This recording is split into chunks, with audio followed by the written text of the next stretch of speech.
Bonjour à tous. Donc, alors, aujourd'hui, j'annonce en fait une série de vidéos qui va porter sur R, tout simplement. Je vais vous dévoiler en fait mon amour que j'ai pour R. C'est pourquoi je suis tellement amoureux de R en fait que j'ai fait du coup un package sur R, tout simplement. C'est mon gimmick, ça, de dire tout simplement. Enfin bref. Alors, attendez, c'est pas du tout ce. Voilà, on est là. Alors, pour l'instant, hein, à mon grand regret, il n'est pas encore disponible sur les serveurs officiels de R. Donc les serveurs CRAN. Voilà, je vais voir d'ailleurs demain avec quelqu'un pour voir si ça va passer. J'espère. Mais pour l'instant, il n'est pas disponible. Donc il est que disponible sur le serveur Git, hein, voilà, GitHub. Vous pouvez l'installer du coup from source, hein, avec. D'ailleurs là j'ai remarqué que j'ai pas encore, enfin j'ai pas les instructions parce qu'il y a dû avoir un git push qui s'est mal passé, qui a dû écraser certaines choses de mon readme.markdown. Alors pourquoi est-ce que j'ai fait un package R? Alors je vais faire un petit peu revenir sur mon background, voilà. Bon, j'ai jamais fait d'études d'ingénierie logicielle ou quoi que ce soit. Moi, je suis en autodidacte. Et donc, dans mes 2 années d'études précédentes, hein, c'était de la chimie, bref, j'ai quand même pas mal programmé, en Python notamment, après un petit peu en Bash parce que j'adore Linux, enfin bref, donc je reviens à Python. J'adorais faire des algorithmes, hein, tout simplement, de traitement de données. Vous mettez une petite donnée, hop, elle passe par toutes ces petites conditions algorithmiques qu'on essaie de faire vraiment un algorithme le plus élégant possible, hein, même si vous fouillez dans mes premiers projets GitHub, c'est absolument dégueulasse, hein, voilà. Mais en tout cas, c'est vrai que c'est ce qui me motivait, les algorithmes, tout ça. Ensuite, voilà, donc là, je suis dans le milieu de la data science, incroyable. J'ai pu, donc du coup, me familiariser avec le langage R. On vous dit de base, hein, ce langage, c'est un langage pour les statistiques. Alors oui, c'est absolument un langage pour les statistiques, entre autres, hein. Pourquoi c'est un langage aussi pour les statistiques? Tout simplement parce que vous avez des fonctions euh, de statistiques, tout simplement. Donc on aime bien faire des petits scripts, ou des scripts, hein, je peux dire petits scripts, mais des scripts en R qui vont aller nous outputer des données stats, et après on va pouvoir nous-mêmes les interpréter, ou aussi avoir peut-être des résultats graphiques, hein, des plots sympathiques et tout ça. Donc souvent on se dit, oui, on utilise R pour faire quoi? Pour faire ce genre de truc. Ok, parfait, très bien, hein. Ensuite, je vais en entreprise. Je vais en entreprise et là, je découvre que les mecs, ils utilisent R en industrialisation, en fait. Enfin, ils industrialisent avec R. Bon, et là déjà, tu vois, ça change un petit peu le mindset. Et tu te dis, mais non, mais on n'est pas obligé de en fait, faire que des stats sur R. On peut aussi manipuler des chaînes de caractères. On peut faire des algorithmes qui font des tâches très spécifiques. On peut faire plein d'autres choses, notamment avec les data frames, hein, les data frames qui sont un petit peu comme en fait des tableaux Excel, quoi. Enfin des tableaux Excel, un peu comme dans Pandas de Python là, voilà. C'est vraiment ultra cool, hein. D'ailleurs ça c'est natif sur R. Mais c'est vrai que de base sur R, il n'y a pas énormément de trucs. On peut pas vraiment faire de trucs assez avancés. On n'a pas de regex, tout ça.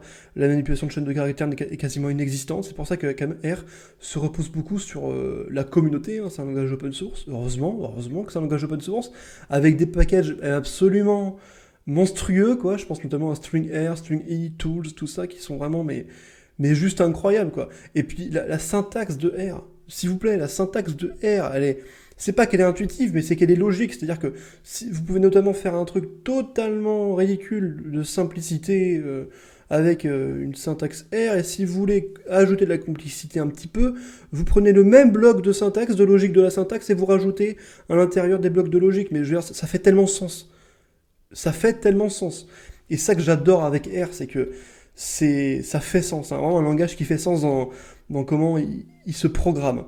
Et c'est pour ça vraiment que j'ai adoré faire des fonctions sur R et que j'espère, je vais adorer toujours d'ailleurs. Donc pourquoi le package R qui s'appelle d'ailleurs EDM1, hein, le nom le plus générique que vous pouvez trouver, Extended Data Management. Il n'y a pas plus générique que ça. Pourquoi c'est générique?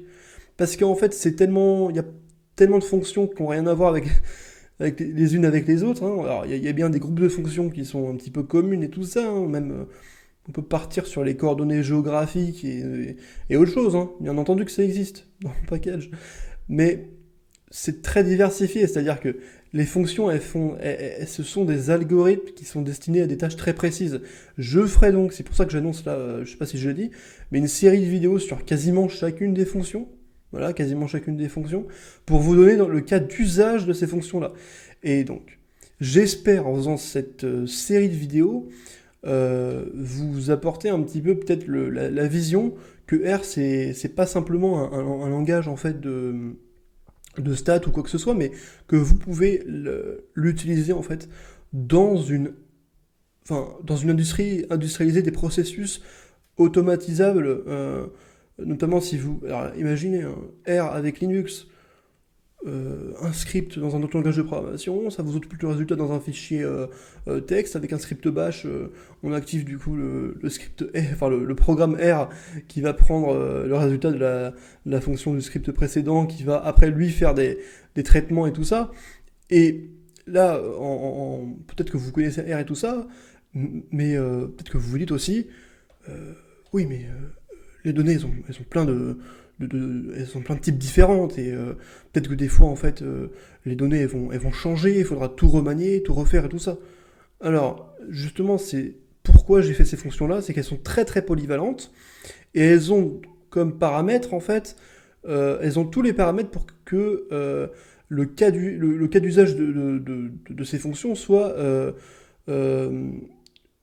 très robuste, c'est-à-dire qu'il résiste à toutes les polyvalences possibles, enfin à toutes les possibilités, j'allais dire possibilités possibles, mais vous m'avez compris. Donc j'ai vraiment développé ces fonctions-là. Alors, par exemple, alors là, oui, j'ai aussi fait les jointures SQL en R.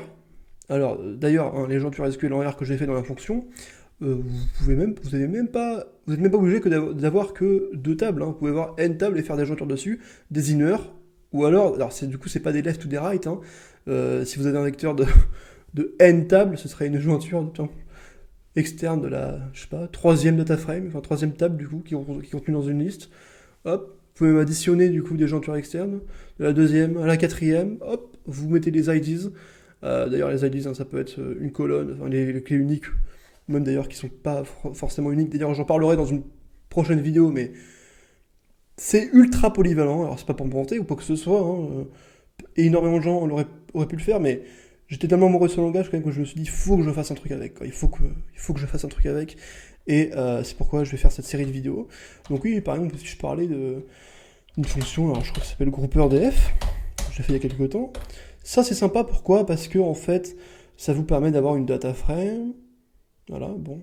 Vous mettez la data frame en fait dans la fonction, et en fonction des valeurs qu'il y a dans la data frame et des conditions que vous avez mises du coup dans les paramètres de la fonction, et ben ça vous return, par exemple, imaginons que à la cellule en ligne 4 à la colonne 7, on a la valeur 8, et si 8 ça valide la condition, une des conditions qu'on a mises du coup dans en paramètre dans grouperdf, alors ça nous return du coup la valeur associée à la validation de la condition dans grouperdf, dans du coup une data frame output qui va avoir du coup je sais pas, ce mot-là va être au même de la data frame de l'output va être au même index de la valeur du coup qui contient la valeur en fait de 8 de la data frame d'input.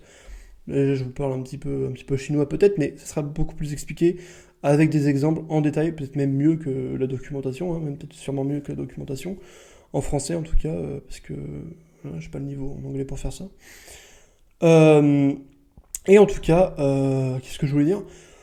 Oui, voilà, je parlais des conditions. Bah, les conditions, vous vous dites, mais oui, mais les conditions, quand je fais, je sais pas, A et B ou C, comment est-ce que tu veux modifier cette condition ? Et si cette condition, elle varie, comment est-ce que tu veux modifier ton programme pour qu'il intègre cette nouvelle condition ? Il faut écrire un truc. Oui, il faut écrire un truc. Sauf que, imaginez, vous arrivez à tout simplement faire en sorte que les conditions, que les conjonctions du coup, hein, parce que là vous vous dites, bah tiens, mais si les valeurs C, A et B, je peux les mettre du coup dans un vecteur qui sont associés du coup aux valeurs des conditions, ouais, et après vous faites comment pour les conjonctions ? Vous faites pareil, mais du coup, bah vous avez votre condition qui est mise en variable, Et comme c'est une mise en variable, bah, du coup, votre condition, elle peut changer à fond. Imaginons que vous avez un autre programme qui vous donne, du coup, la condition du jour, et bah, c'est génial. C'est génial. Parce que, du coup, c'est une variable. Vous la mettez dans le vecteur, vous le mettez dans la fonction, hop, c'est fini. Il n'y a pas à réécrire la condition. Vu que c'est une variable qui peut être outputée par un autre programme. Donc là, c'est vraiment pour vous donner, en fait, peut-être la vision que R n'est pas forcément un langage. Enfin, en tout cas, c'est aussi un langage que vous pouvez utiliser, en fait, je pense, dans des systèmes quand même. Ouais, je suis jeune encore, j'ai pas beaucoup d'expérience, mais de ce que j'ai programmé, hein, ce que je vois, de ce que je vois, on peut, je pense, l'utiliser dans des systèmes très complexes, très automatisés, sans qu'on. En quoi que ça soit, c'est pas un langage de scriptage, que de scriptage. C'est un langage qui peut être utilisé en production. Je pense en tout cas, et c'est cette vision que je vais essayer de vous apporter dans ma série de vidéos sur R que je vais faire prochainement sur du coup pas mal de mes fonctions. Tout simplement. Donc voilà, bah, j'espère que je vous aurai fait passer mon amour pour R. Et je vous revois bah, bientôt, du coup. Alors je sais pas si je vais faire une vidéo sur les jointures SQL en R ou d'autres trucs en premier, mais au fil de l'eau, ça va être fait. Allez, au revoir. Salut.